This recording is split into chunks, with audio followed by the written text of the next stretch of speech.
গুনাহ করি আল্লাহর কাছে মাফ চাই, তওবা করলে এত বেশি খুশি। সুবহানাল্লাহ।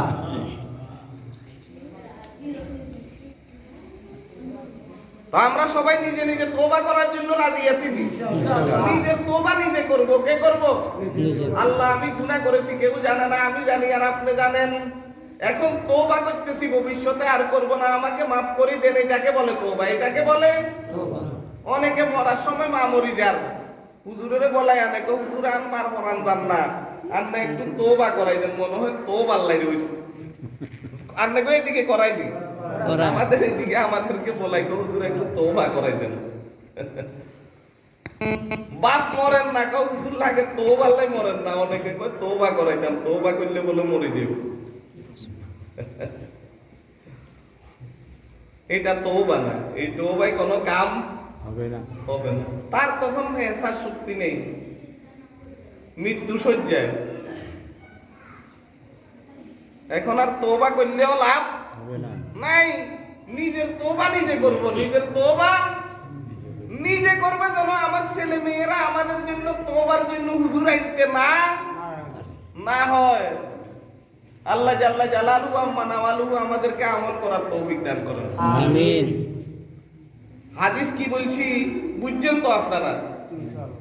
যে ব্যক্তি জুমার দিন গোসল করবে, উত্তম পোশাক পরিধান করবে, খুরবু ব্যবহার করবে, মসজিদে আসবে, কারো গর্দানে ধাক্কা দিবে না, কিছু নফল আল্লাহ তাআলা যদি সুযোগ দিয়ে পড়বে, আল্লাহ তাআলা তার বর্তমান জুমা আর আগের জুমার মাঝখান দিয়ে যত গুনাহ আছে এগুলা মাফ করে দিবেন। সুবহানাল্লাহ। আরেক হাদিসে আছে রাসূল সাল্লাল্লাহু আলাইহি ওয়াসাল্লাম বলেন,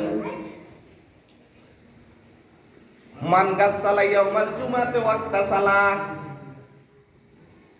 যেই ব্যক্তি জুমার দিন গোসল করবে, ওয়াক্তাসালা কাপড় চোপড় ইত্যাদিকে ভালো করে ধৌত করবে।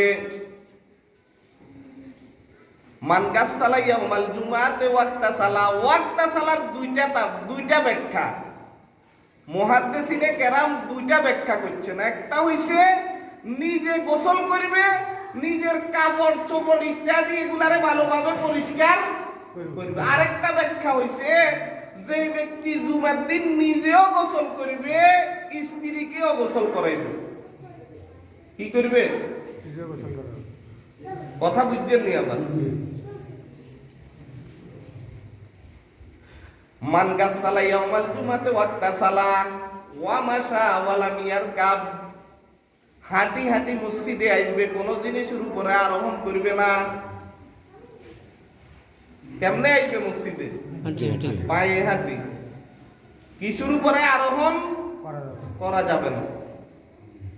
ওয়া মাশা ওয়া লাম ইয়ারকাব ওয়া দানা মিনাল ইমাম, ইমামের সামনে বসবে, কাছে কাছে, দান দুনুকুল মানে একবারে নিকটে, ইমামের কাছে বসবে, নিকটে বসবে, সামনে বসবে। ওয়াস্তামা, ইমাম সাহেব যে কথাগুলা বলে ওগুলা সবকিছু শুনবে, কিরবে শুনবে। কি কাজ? এক নম্বরে নিজে গোসল করবে, স্ত্রীকে গোসল করাইবে। 2 নম্বর কেন? 3 নম্বরে হাঁটি হাঁটি মসজিদে আসবে, কোনো কিছুর উপর আরোহণ করবে না।